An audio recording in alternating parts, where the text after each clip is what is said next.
Okay. So, welcome to all to this new lesson of the EduWebinar series. This initiative that we as Climate Social Forum we are running with the Nistarini College, thanks to the wonderful activity of Professor Mukirie, that I leave the floor after my speech. Just to introduce the topic of today and the guest speaker that we have today. The topic of today is climate smart agriculture. Last time we had an overview about climate change, which are the processes that are dealing with climate change. And among all the sector, agriculture is one that is very, very important because agriculture is even a source of gas emission that are contributing to climate change, but also can be climate smart, and so can be also solution on solving the climate crisis and also to address the food security around the world. So today we have with us Elizabeth Gulugulu, that is a focal point for Yango. You remember the constituency of the youth that we spoke in the last time, but also she's an expert in climate smart agriculture. And Samson Oloch from Bridges of Hope, that is an entrepreneur and social innovator properly on agriculture in Kenya. So I will give the floor to Professor Murieki for a brief introduction, and then let's give the floor to our speaker. So Professor Murieki, to you.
I think that there are some problems.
Thank you. I will just pass the floor to Elizabeth for her speech.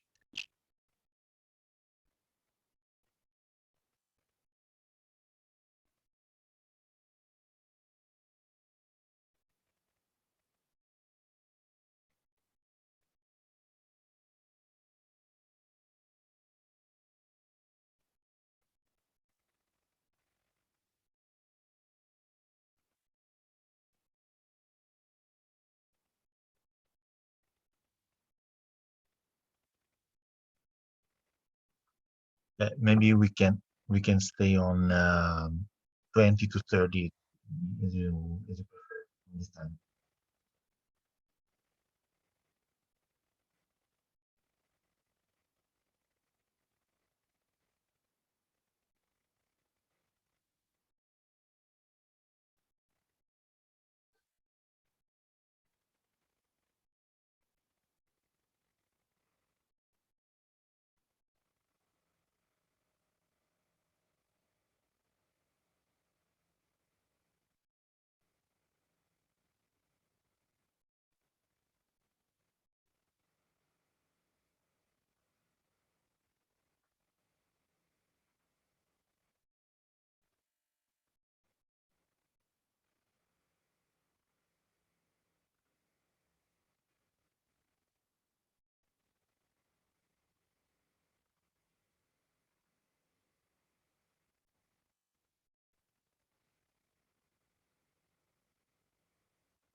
Definitely in most countries, especially the African region, because they have vast amount of lands. And 86% of people, they heavily depend on agriculture as their livelihood. We also need to understand that this sector as well, in as much as it is a source of livelihood, it contributes to approximately 24% of greenhouse gas emissions in the atmosphere, sometimes because of the way we practice our agriculture, which is not so sustainable. We use a lot of machineries, we use a lot of chemicals, we disturb our soils. So all these gases, they lead up to 24% of the greenhouse gas emissions. I heard that last week, or I don't know, a few weeks back, you might have discussed a bit about climate change. So I know that if we talk about greenhouse gas emissions, you understand what I'm referring to. And you need to know that there is a global call that was done whereby countries were encouraged to be part of what you call the Paris Agreement. I'm sure you've heard of COPs, the Conference of the Parties, that have been happening. The last one, which took place in Glasgow, here in UK, and these normally happen each and every year. Countries, as they took this pledge to be part of the Paris Agreement, they are requested to submit a document which shows how serious they are in reducing their greenhouse gas emissions, and they need to show a plan. So for instance, if it's the agricultural sector, and if a country realizes that it's actually contributing to maybe 4% in the agricultural sector, therefore it is requested to bring out its plan on how it intends to reduce those that kind of percent. So this is where climate smart agriculture comes in. We have a lot of different initiatives that can be used. We have agroecological practices. I'm sure you'll hear about that. But this is where climate smart agriculture comes in. If we are talking about climate smart agriculture, basically we are saying that we seek to increase sustainable production,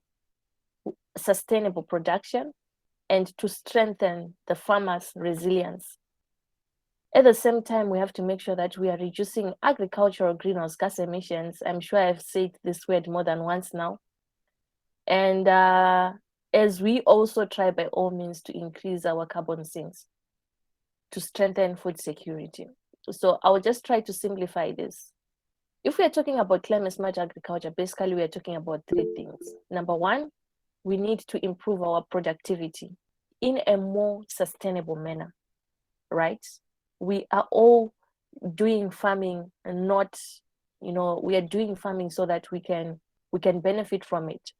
So at the end of the day, we need to improve our productivity as we are doing our farming, but it has to be done in a more sustainable manner. And if we do it in a more sustainable manner, it also means that there is more income for farmers that are, that are in the agricultural space. Number two, we need to make sure that we improve our resilience. By improving our resilience, we are acknowledging that climate change is affecting the agricultural space. We have so many countries and so many regions that can attest and tell you that they've been having, severe droughts, late rainfalls, or sometimes they are not droughts, but they are floods. Sometimes there could be pests and diseases, etc.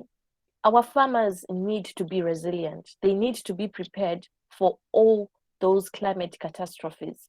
So they need to adapt to the effects of climate change. And by adapting, this is where the process of resilience comes in. Farmers need to be resilient. Even our ecosystems themselves, they need to be resilient. Then number three, climate smart agriculture will have to look at mitigation. If we are saying mitigation, remember we said we want to reduce the greenhouse gases that we are emitting into the atmosphere. And by mitigation, we are simply looking at how best can we reduce those gases, the carbon dioxide, the methane gases that are coming from the agricultural space. So if we are talking about climate smart agriculture, we are simply referring to three things, which I said: ensuring food security, making sure that we have resilient farmers, we have resilient ecosystems, and reducing our greenhouse gas emissions, which you can maybe call it mitigation if you want. So I'm going to try to explain each and every step so that we are on the same page, but also feel free to just put anything in the comment in the chat box, and if I'm presenting, if I see it, I can refer to it. Right. If you're talking about ensuring food security in the agricultural space, basically what you're looking at is productivity, right? We are all getting into farming so that we can get some sort of income. There are losses if we get into agriculture, and if we have droughts, we have pests and diseases, we tend to lose more. But like I said, one of the pillars of climate smart agriculture is to make sure that farmers, they get to the farmers, there's some sort of like there is productivity in the agricultural sector, which improves the incomes from crops, or it could be livestock, it could be fish, whatever kind of agriculture you whatever type of farming you are engaging yourself in. So it means that if we have more food, then it means that we have less diseases, because we are saying we now have the food. So we cannot say we are having challenges of food insecurity or malnutrition. We now have food, so it means that we have less cases of food. If we now have the money, if we now have the income, it means that we can invest more into whatever business we are embarking on. So there's an issue to do with, if we ensure food security, we make sure that if we make sure that our farmers are capacitated and they are capable to ensure food security, no matter the circumstances are, then they also play a part in the, they also play a part in food security. Remember, if we are talking about food security, we are referring to how available food is. We are referring to food availability. We are referring to food access. How accessible is the food in terms of quantity, in terms of quality, and in terms of diversity. We are also referring to food utilization in terms of purchase, in terms of allocation. And last but not least, we are looking at food sustainability. This could be temporal dimensions of food and nutritional security.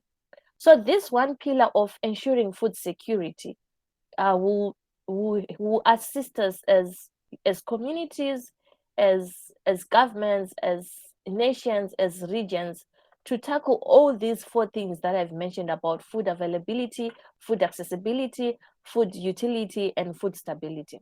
So this is the first component of climate smart agriculture.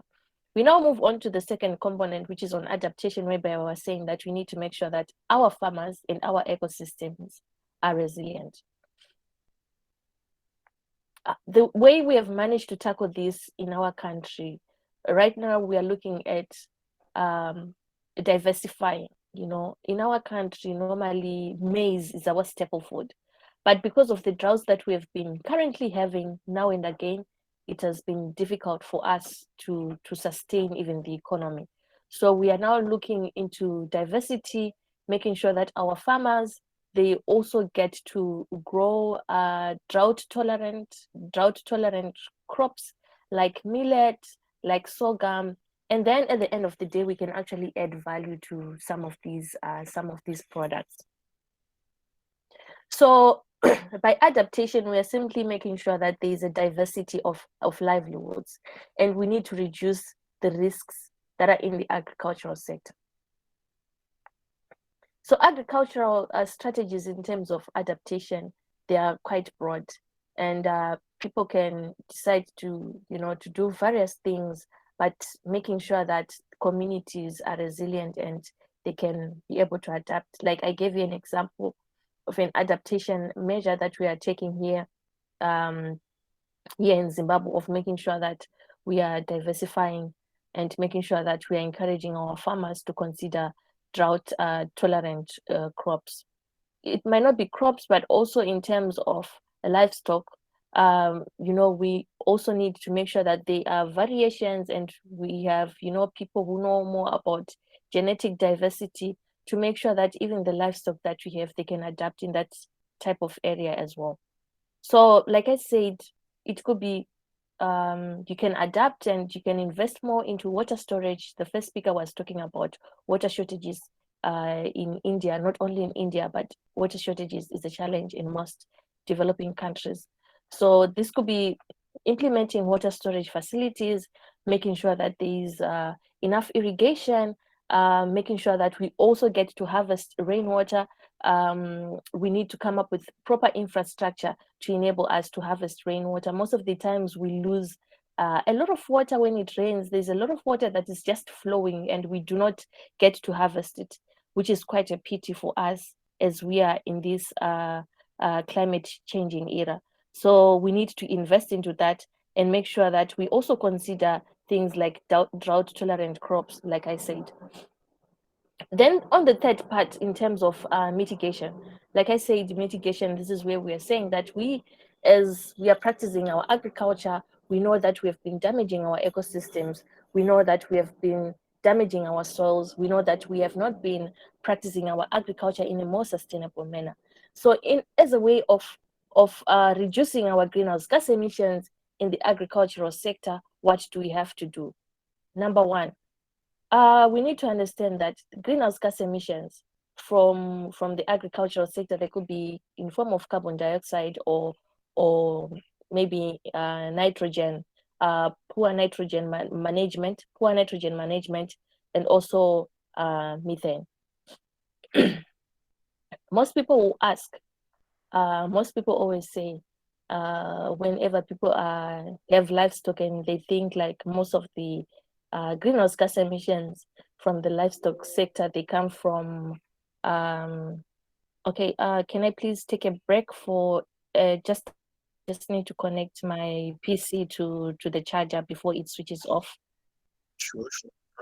Okay.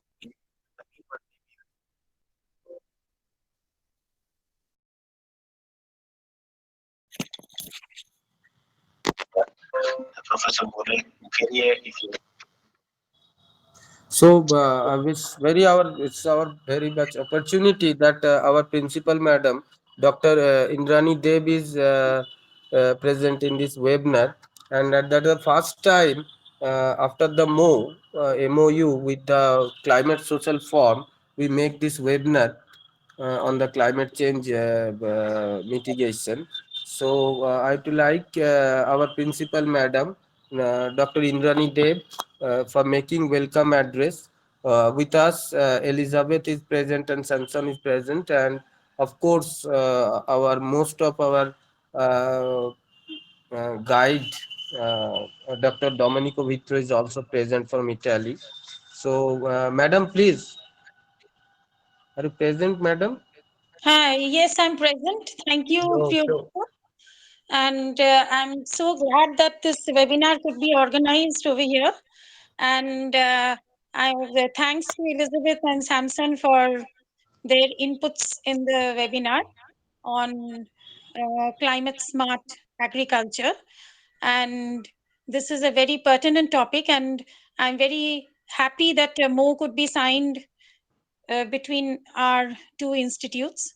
And I hope that we can organize many such webinars in the future.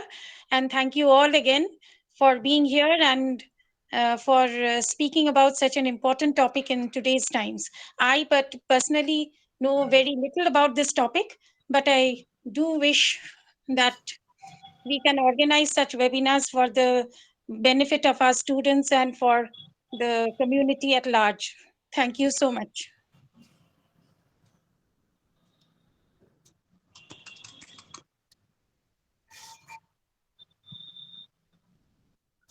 Yes, I am ready, and thank you so much for giving that space, and thank you so much to Dr. Hindrani for the warm welcome.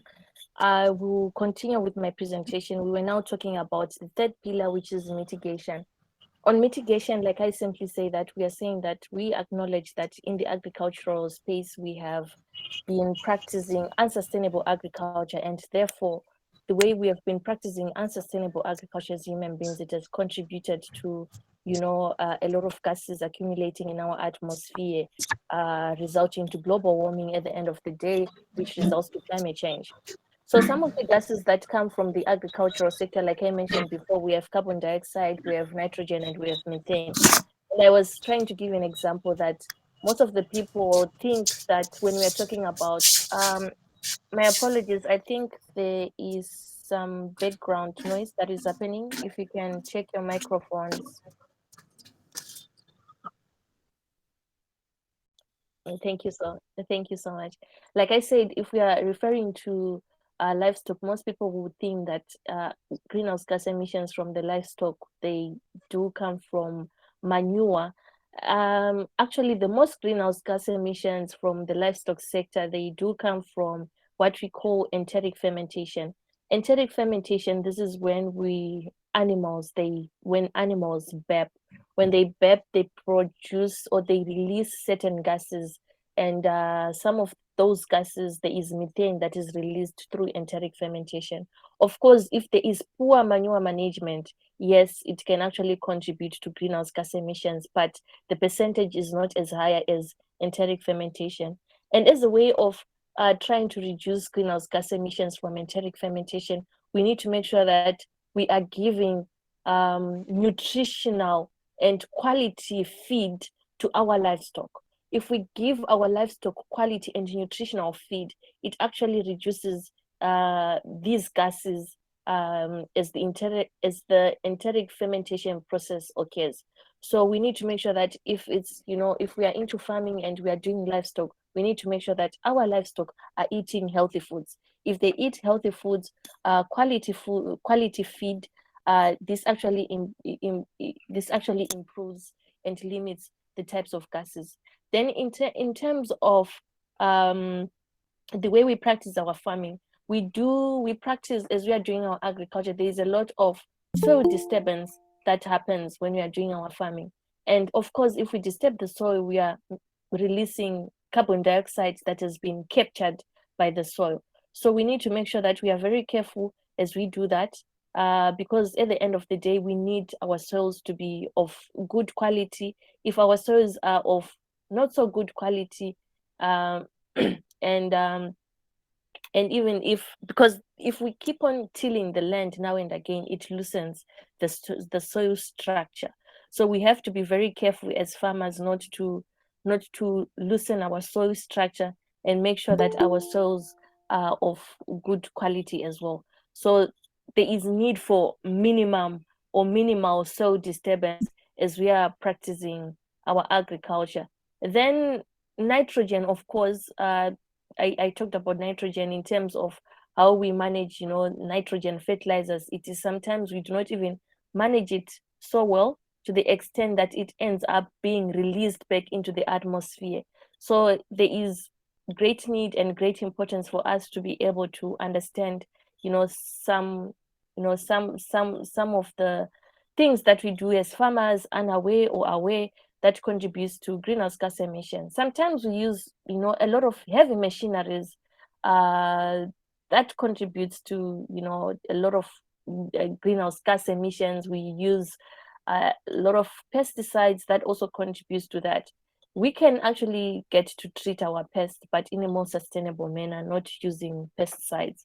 And many people might ask and say, what if, it's commercial agriculture?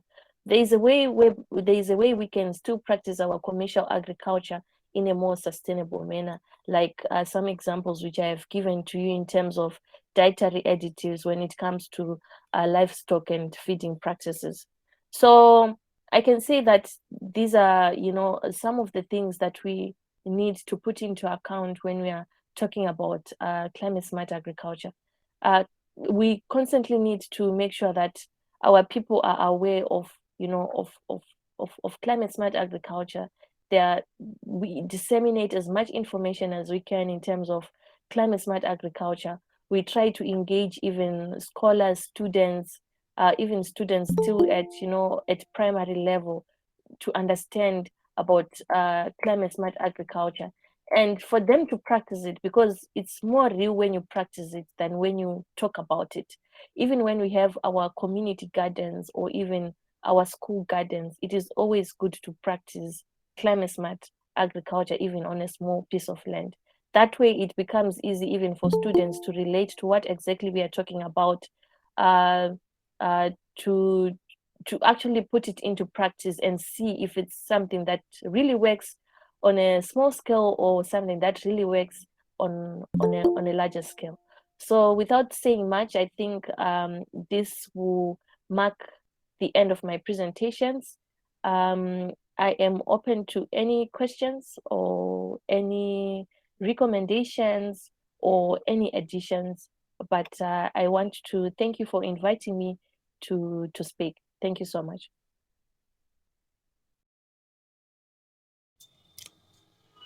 Yeah, thank you, Elizabeth.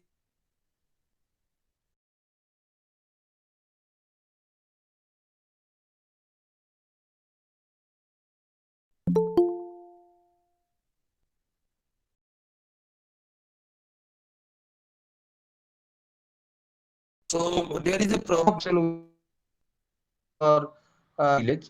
So how can we mitigate this? It is decreasing the tillage, isn't it? So the productivity is also decreased. Am I right?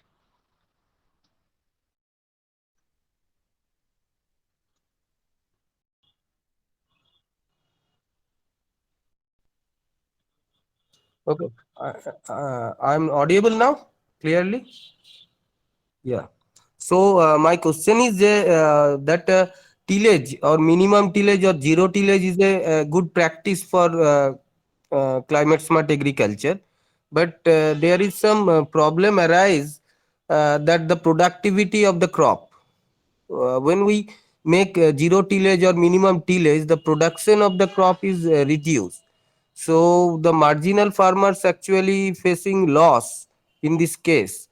So it is very helpful for in the sense of the climate activity, but in the production it is very not well established for the farmer. So how we can make the production sustain and high production, but tillage is minimum? How it technically possible?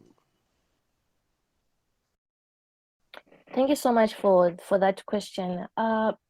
From speaking from experience, this method has been used in Zimbabwe, whereby we are encouraging households and communities to practice minimum tillage in their agriculture.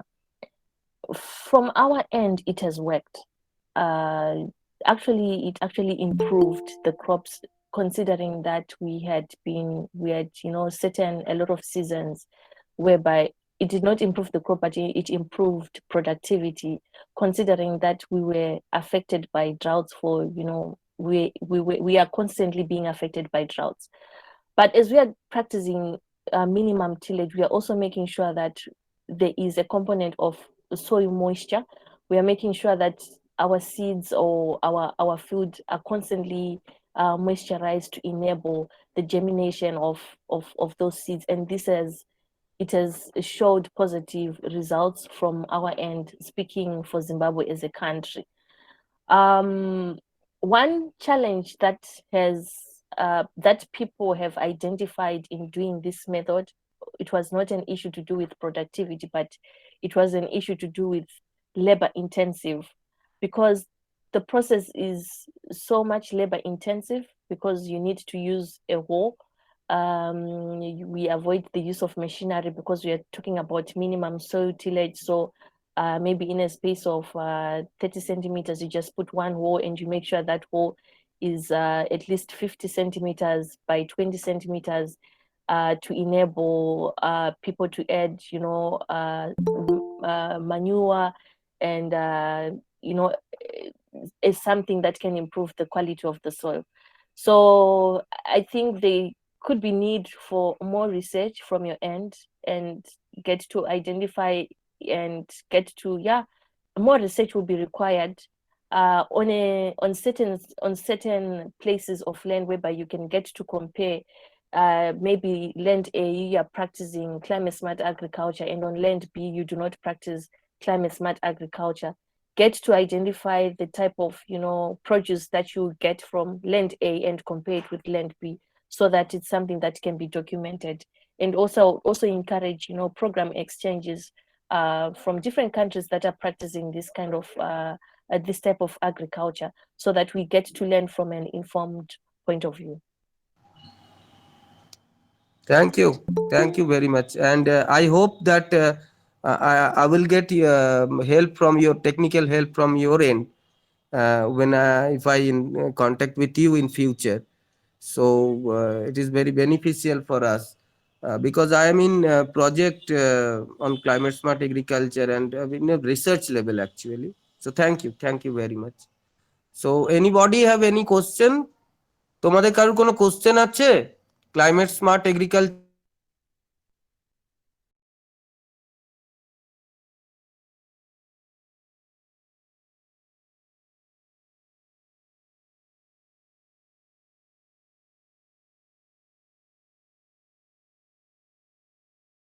আমি সেটা বলে দেবো ইংলিশে। We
community into taking care of the lands and the food production and so on. So, Samson, if you want to introduce yourself and to go ahead with your intervention.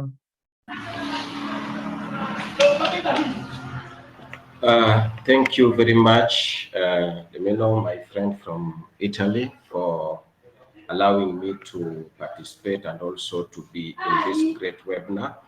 I'm very much encouraged and blessed for the privilege that you have given unto me.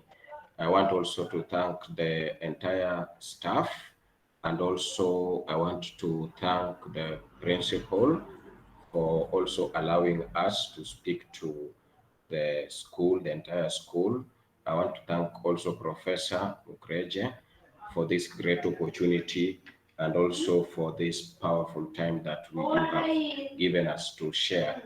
I want also to thank my colleague Elizabeth Gulugulu from Zimbabwe for great presentation that she has done.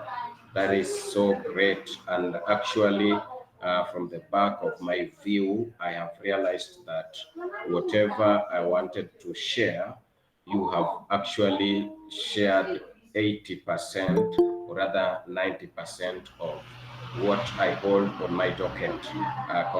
Congratulations, madam, for the great project that you are doing, and for the project that you are doing in agriculture. Dearly, when we look at the Sustainable Development Goals and also for climate change, we need to do a lot in agriculture to ensure that we have reduced food insecurity globally and in every nation, so that we can at least feed the world. As it has been mentioned, I am Samson Oloch from Global of Hope, Bridges of Hope organization that is situated in Homa Bay, Kenya. We are actually an organization that is registered and is being taxed by the government of Kenya. Our main or specific objective is to ensure that we are doing holistic agriculture.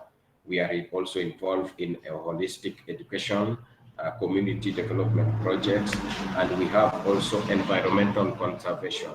So being on this platform today, I am going to discuss and actually say something briefly on our experience that will allow us to learn together so that we are able to meet the needs of our sustainability development goals.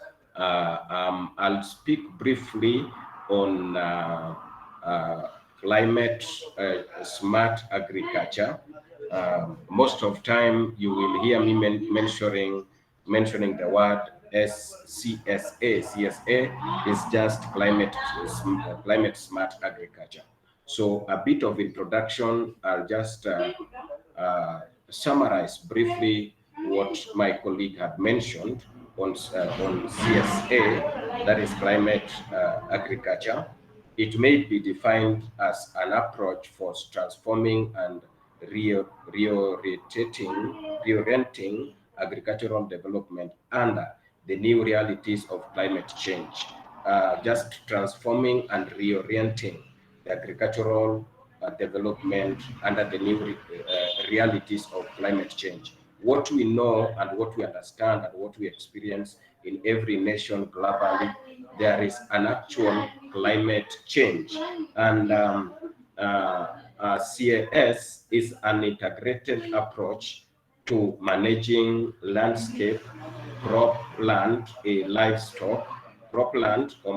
livestock, forest, and fisheries that addresses the interlinked challenges of food security and climate changes. You know, when there is a climate change, when we experience climate change, it reduces the level of productivity in agriculture.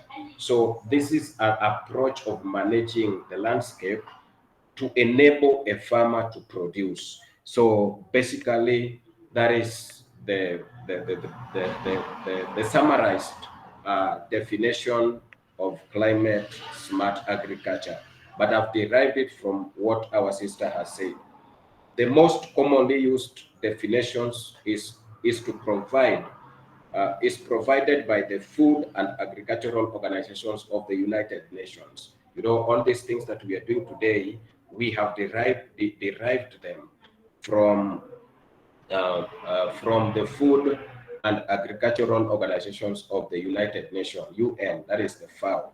which defines CSA as agriculture that sustainably increases productivity, enhances resilience, that is the adaptation, then reduces or removes GHS, that is the mitigation where possible, and enhances achievement of the national food security and development goals in agriculture. In this deep definition, the principal goal of CAS is to identify as food security and development, while productivity, adaptation, and mitigation as identified as the three interlinked pillars necessary for achieving this goal. What goal do we want to achieve?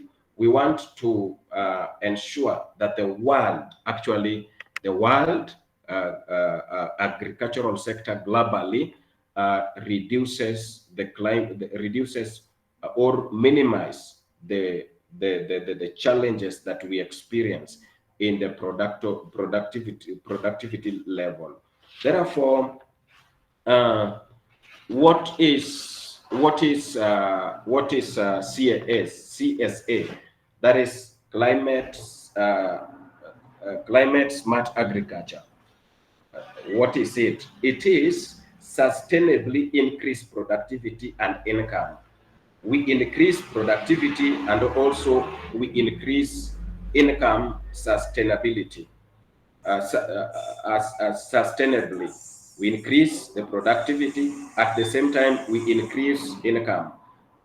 Productivity where we produce food, and at the same time those who are doing agriculture as a means of a job, they also increase their income.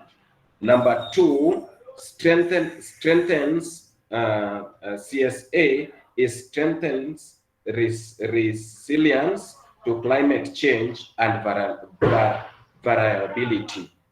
We have, I thank God, our sister has mentioned them.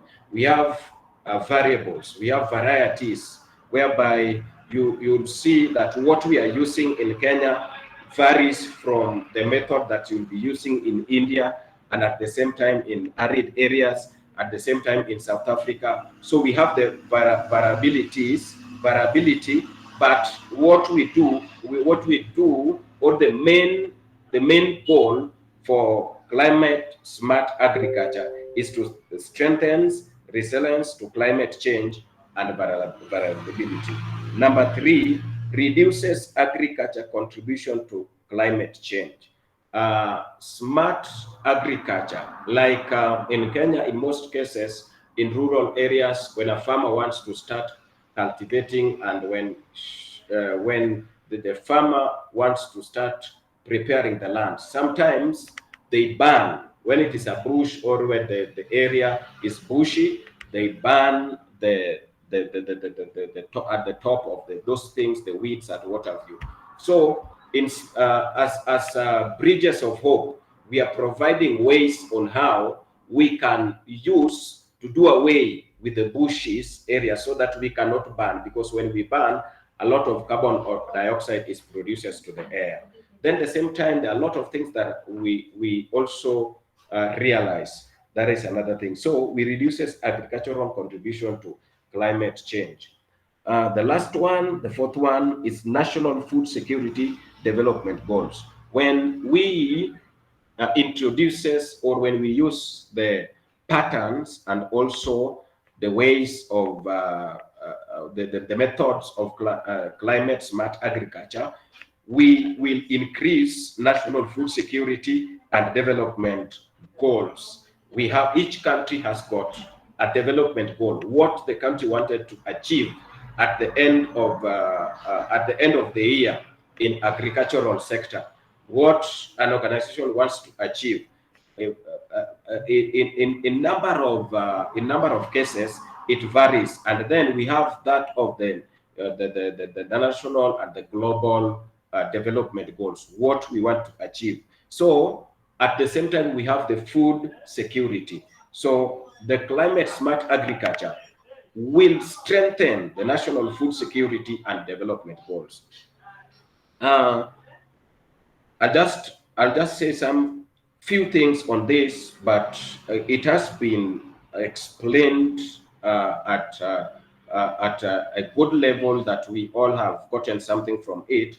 That is the pillars of CAS, the pillars of climate smart agriculture. Number one is productivity. Number one is productivity. Climate smart agriculture aims to sustainably increase agricultural productivity and incomes from crops, livestock, and fish without having negative impact on the environment. So what we intend to do in climate smart agriculture is that we want to increase the productivity without having negative change or negative effects to the environment. And thus, this in turn will raise food and nutritional security. A key concept related to raising productivity is sustainable intensification.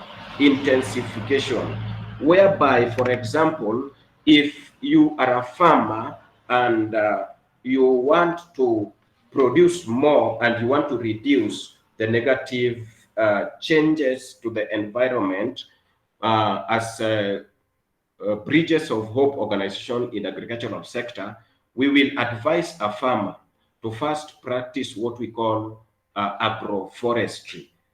Agroforestry has got so many dimensions that I may not mention today, whereby our sister mentioned something on at the last part of it, and she said that lesser extent that associated with conventional, that it increases productivity by reduced emissions.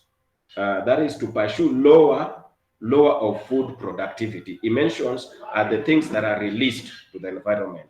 So when a farmer started with agroforestry, it will increase the productivity, because now the environment, at least there is rainfall, because when the trees are there, they catch the rain, and also the trees can also consume the carbon dioxide that might be released to the air to make the air changes to another thing that affects then both the living or the human being and also the plants. Another thing, another three key pillar in climate smart agriculture is adaptation. Climate smart agriculture aims to reduce the exposure of farmers to short-term risk. You know, the short-term risk. Let me do this at the end of the period. I don't know if I will produce or I'll not produce. There is a risk. There is that short-term risk. They are just trying to do it. But now, when we practice climate smart agriculture, then we are going to introduce a pillar on the adaptation, whereby it aims to reduce the exposure of farmers to short-term risk while also strengthening their resilience by building their capacity to adapt and prosper in face of shocks and longer-term stresses. Particularly, intention is a given to protecting the ecosystem services which ecosystems provides the farmers and others. These services are essential for maintaining productivity and our ability to adapt to the climate changes.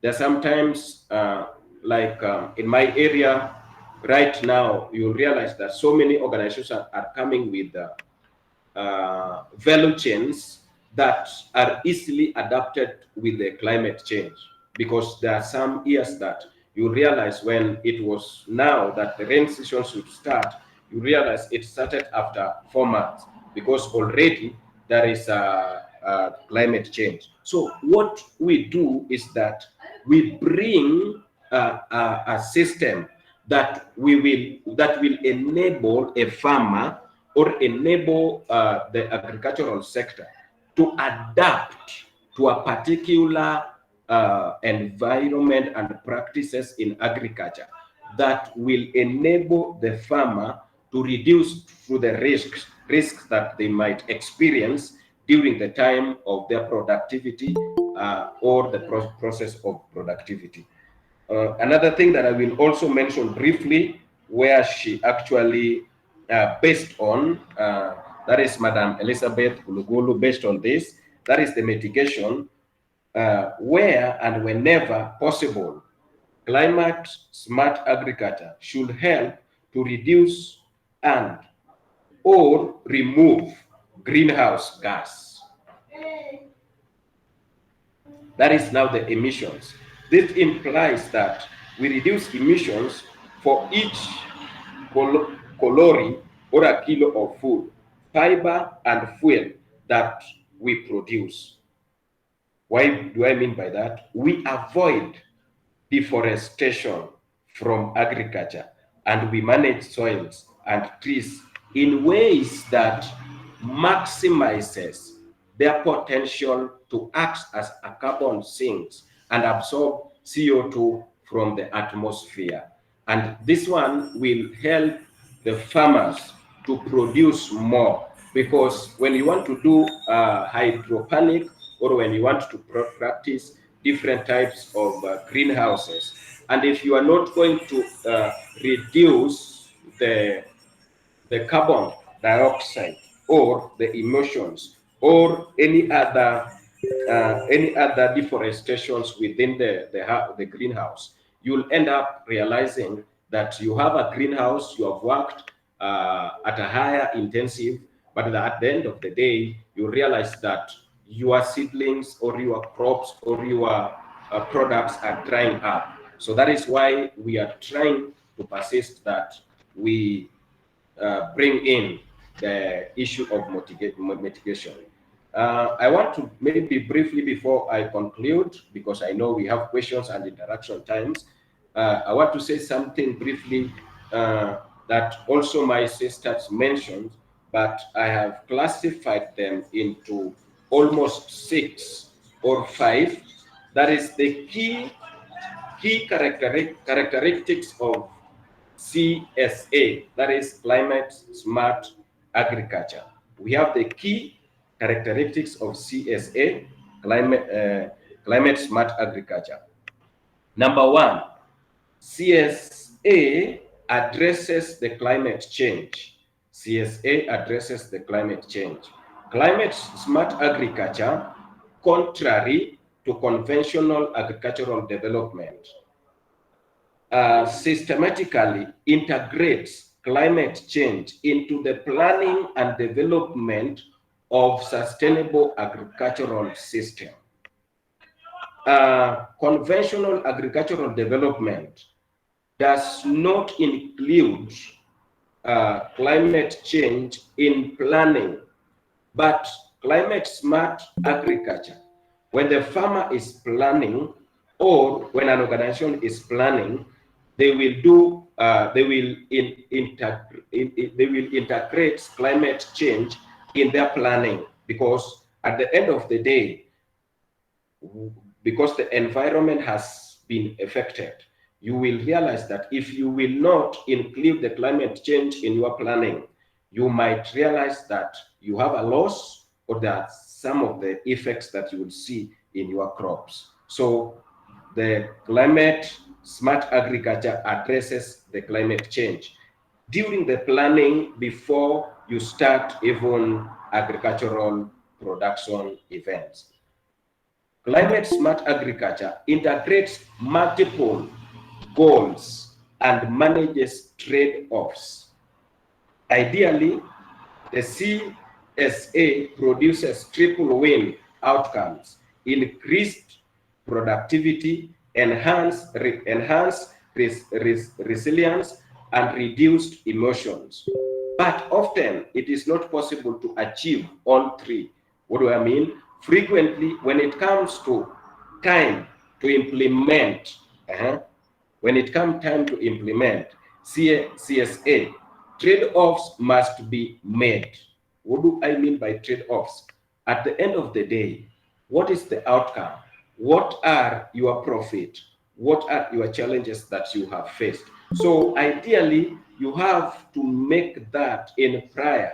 This requires us to identify synergies and weigh the cost and benefit of different options based on stakeholders' objectives identified through participatory approaches. Like today, we are planning to do a project with groups and with farmers. What we are planning to do, number one, we want them to participate by through approaches that they will tell us. If you want to promote sorghum as a value chain, if we plant it today, by the end of 3 months, this will be the outcome, depending on the climate change at a given and at a given time, and also at a particular area. Because if that is not integrated, then we, as a farmer, you might end up losing a lot. Number 3, climate smart agriculture maintains ecosystem services. Ecosystem provides farmers with essential services, including clean air, water, food, and materials. It is imperative that CAS approach that builds upon the principle of sustainable agriculture, but goes beyond the narrow sectorial approaches that result into uncoordinated and competing land uses to integrate planning and management. For example, let's say you want to plant the kale. The kale in Kenya, we call it sukuma wiki, or any other type of vegetable. You have to know that at the end of the day, if you want to plant it at a given land, what are the flow of the flood when it is raining, so that you are able to know at this particular time during my production, when it is raining, these are the losses that I can go through, and this is what I can plan, and this is how I will be managing both the environment and any other thing that might come on. Number 4, CAS has multiple entry points of different levels. CAS should not be perceived as, that is the climate smart agriculture. It should not be perceived as a set of practices and technologies. It has a multiple entry points, ranging from development of technologies and practices to the elaboration of climate change.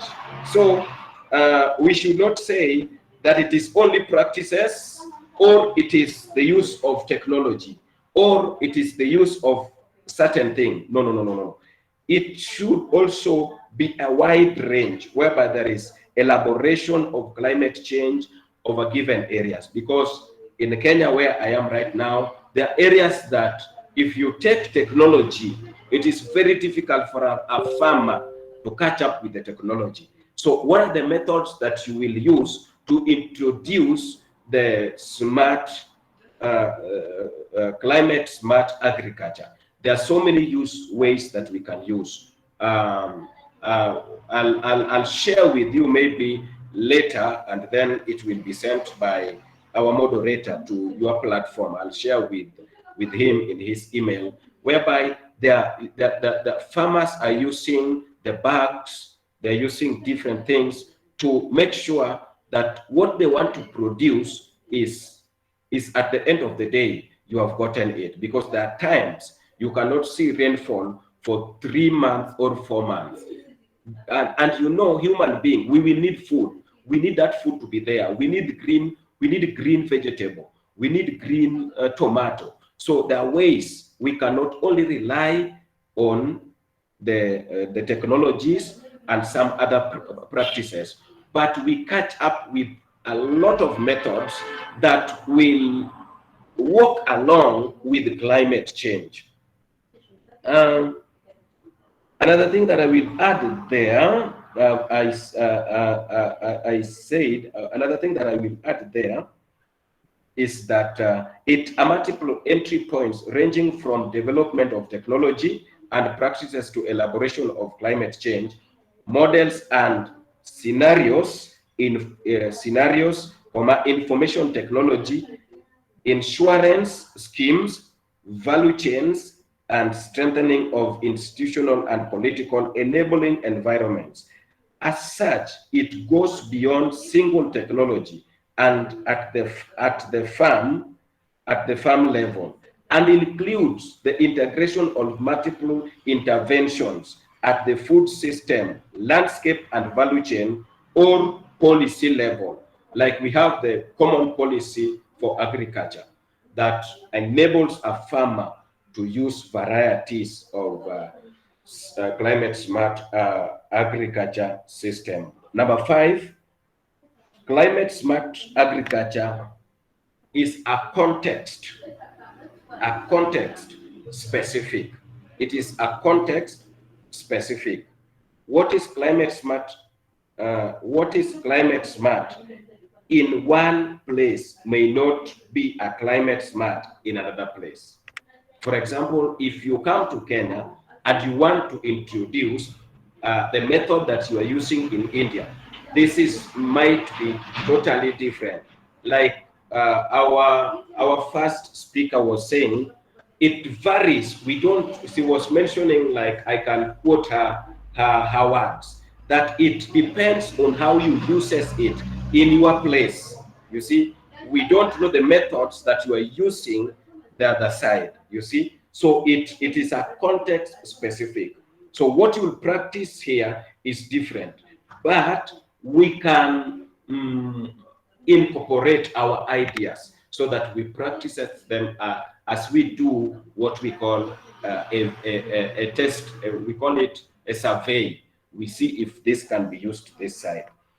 Another thing that I will add there, interventions must take into account how different elements interact and the landscape level within or among ecosystem, and as part of different institutions, arrangement, and political realities. The fact that CSA, climate smart agriculture, often strive to reach multiple objectives at a system level makes it a particularly difficult to transfer experiences from one context to another. I mentioned it is very difficult for you to introduce what you are using that side, in this side, but we can do a survey and also we can see, can this system work? And then we can borrow ideas. You cannot just say, in this particular area, I am going to use this. No. At that particular area, what are the systems that you are using in India or in Kenya or in Mozambique or in America that we can introduce in Egypt? So that is what we call a context specific. Number 5, climate smart agriculture engage women and marginalized groups. It also at an extent level, we have women and marginalized groups. I brought this in because the production level of agricultural production today, it is very high in both women, youth, and marginalized groups, and in marginalized countries, and in areas that are left behind. I went to a place one day in a given particular time. I realized those people have got a big land, but they are left there. They are doing nothing. So if we can introduce smart agriculture, or if you introduce it, you realize that it brings it increases a level of productivity. To achieve food security goals and enhance resilience, climate smart agriculture approaches must involve the poorest and the most vulnerable group. This group often live on a marginal land, which are most vulnerable to the climate events like droughts and floods. They are thus most likely to be affected by climate change. Gender is another central aspect of climate smart agriculture. Women typically have less access to legal right to the land which they farm, or to another productivity and economic resources, which could help to build their adaptive capacity to cope with events like droughts and floods. Climate smart agriculture strives to involve all local, regional, and international stakeholders in discussions, that is like the one we have right now, in decision making. Only by doing so, it is possible to identify the most appropriate interventions and form the partnerships and alliances needed to enable sustainable development in agriculture that will increase productivity and sustainability in food security. And thus, it gives us the strength of a community. You know, when you incorporate the poor, the marginalized, the young women, and the young men, that is now the youth, this brings us a stronghold of a community, and the level of productivity increases. Lastly, my view case studies of climate smart intervention. I remember Dr. Mukere asked this question when our sister actually concluded her speech, and I have some interventions that maybe we can actually practice. Example of specific climate smart agriculture intervention include: number one, proper soil management. We should have ways to manage our soil.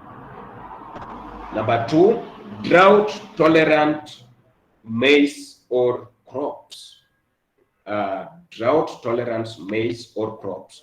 If you are in a dry area and it is during the time that you are seeing now, we want to engage in agriculture, you need to have a maize or any other crop that you want to produce that is drought tolerant. Number two, dairy development.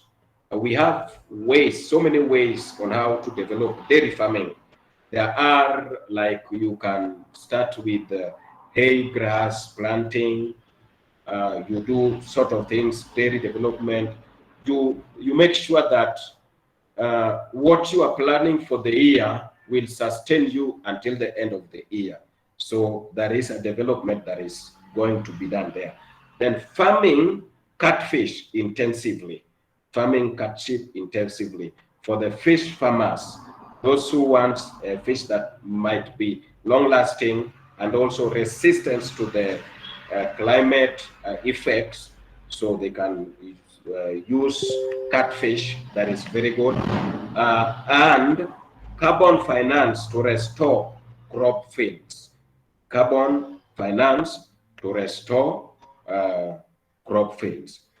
And another one, waste reducing rice thresher. Waste reducing rice thresher. You know, rice thresher is very good in waste. It reduces some waste, and also it is very easy to be developed, and also to help in climate management. Another one is rainfall forecast. Rainfall forecasts. Rainfall forecast. Like I said, we have based our objectives that we are going to start as we are going to do the agribusiness. What we are going to introduce at first is agroforestry. whereby we know that we are catching the rainfall. We have enough trees, we are planting trees so that at the end of the year, we have the rainfall forecasts. Another one is incentive system for low carbon agriculture. Incentive system for low carbon agriculture. You know, at most cases during the day or the normal climatic change system of atmospheric weather condition, there are some times that carbon is very, very dangerous for crops. So if we can bring incentive system for low carbon agriculture, then at the end of the day, we are very sure that we will do something. I think I will stop at that level.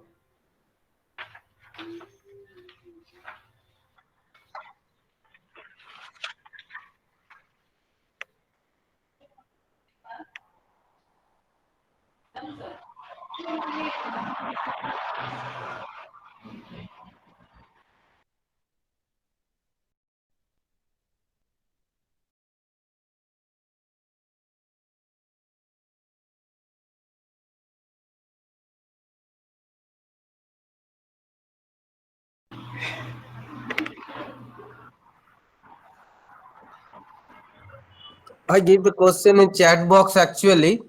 So my question is for trial purpose, for any research purpose, if you first time introduce the climate smart agriculture in my region, so for trial version, what amount of minimum land is required for fruitful result?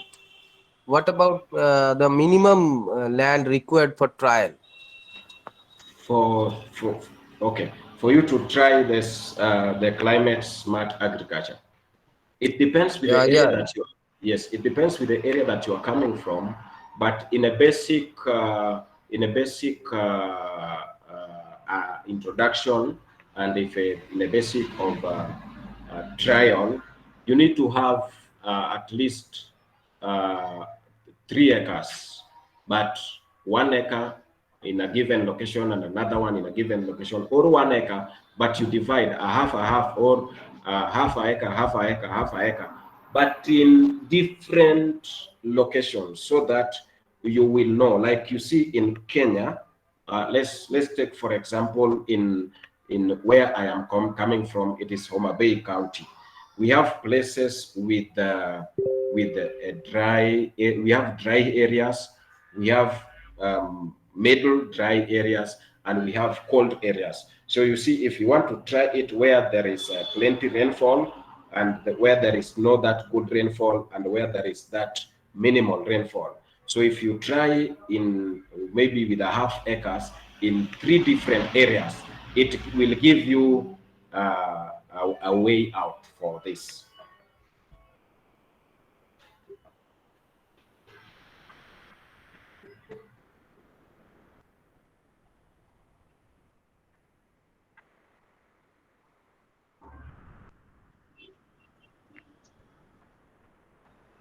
এই তোমাদের কারোর কোনো question আছে concept সম্পর্কে?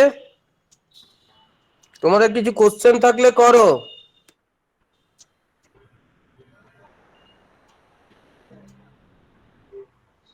তো তোমাদের কিছু question আছে? Yeah, okay. Actually, I translate in Bengali, our regional language. Yeah, so they can. It's okay. Yeah, understand. So তোমাদের কোশ্চেন থাকলে করো। নেই, I think.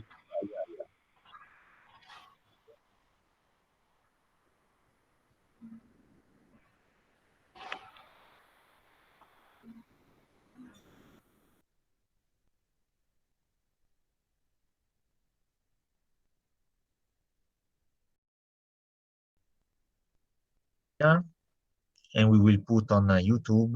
Eventually, if you have some question after the talk, once maybe you want to see again and so on, you can also use the comment space for making questions and intervention there. And if there are some things we can address to the speaker and so on.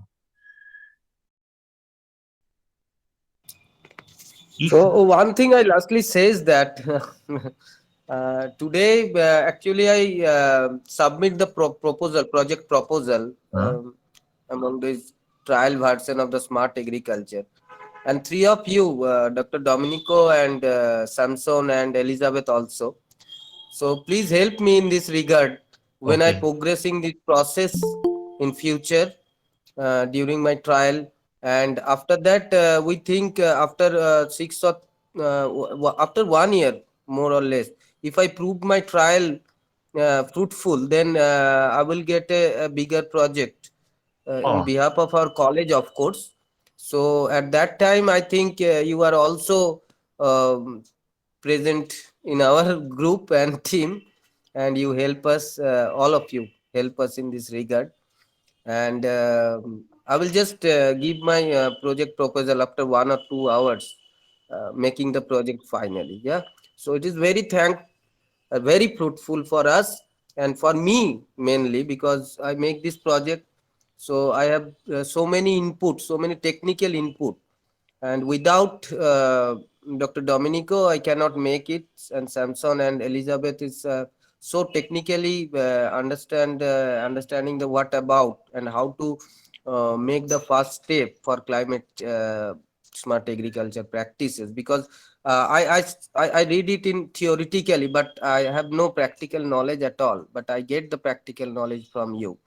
So thank you very much, and I hope I can again contact with you so I can get the help. Yeah, thank you. yeah, thank you to you for the proposal and also the possibility to have this lesson. Also for the Climate Social Forum side, it's an honor to collaborate with the Nistarini College and you. So if there are no any questions or points, we can close this call.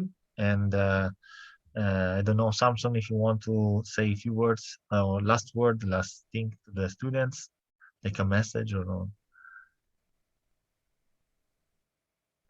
I just want maybe to congratulate Dr. Chandirima for the great project that he's planning to do with the students and also in India. We are much ready maybe to give the support where necessary, because we need one another, and that is why we are in this conference. To the students at large and also to all the teachers, the principal of the college, I want to say congratulations for you being a champion for for climate smart agriculture. It is something that the society needs. So let us engage ourselves properly, and at the end of the day, we will win and have enough food in our areas. Again, what I want to say, smart agriculture is the way to go. So feel part and parcel of Bridges of Hope organization in Kenya, in Homa Bay. We are ready to work with like-minded people like you, and that is why I'm working with my brother from Italy. He's a very good person. We have shared a lot, and we are going somewhere together. You see, we need one another. The sustainable goals, the 2030 sustainable goals, we have a key one, that is collaboration. So it is us all working together. Otherwise, thank you for giving me this opportunity to address you. I'm feeling very much glad for all of us, and I'm looking forward to work with you. God bless you and have a great, I don't know if it is evening or morning, but in Kenya it is afternoon. Thank you. Thank you, Samson, and have a nice, we can say day, because it's different time zone for all. So thank you very much. Thank you to all the staff members of Nistarini College. Thank you to the students that have been present here, and hope that this can help you to have hints and possibilities also for your future, because that's why we're doing that. And with that, we can close Professor Mukeria. Okay. Okay. See you next time. We have just thank again Samson for joining and Elizabeth also for having this lesson with us.